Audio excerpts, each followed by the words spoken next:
नमस्कार दर्शक बंधु आपण मानक मो चैनल सिली चढ़िया ब्लॉग को स्वागत जनाची। आज मु आपण मानक पई नै आछि कंचा कदली रो एक रेसिपी जहाँ स्वास्थ्य पई बहुत हितकर अटे। चलंतु देखिनेबा यार प्रस्तुति प्रणाली। प्रथमे कदली रो चोपा छड़ाई एमती खंड खंड करी काटी नेबा।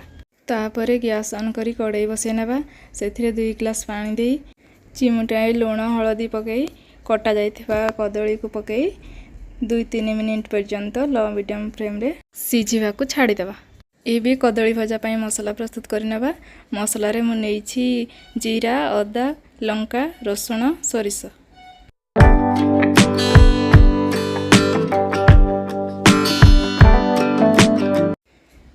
देखंतु कदली एबे सिझी आसलानी।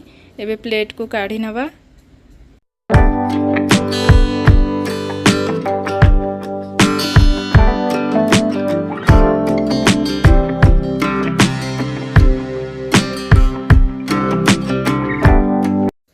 एबे एथिरे अदा, जीरा, रसुण, सरिष, लंकार मसला को गलाई नहीं एबे तावारे तेल गरम करी मसला सहित गलाई रखिथिबा कदली को तावारे पकाई फ्राई करि नेबा।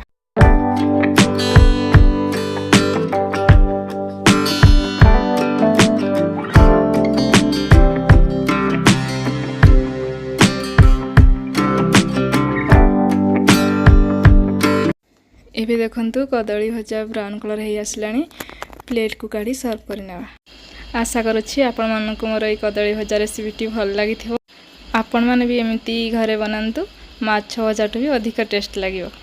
थरे बनै कि देखंतु ना। Please like share and subscribe my channel. Thank you bye.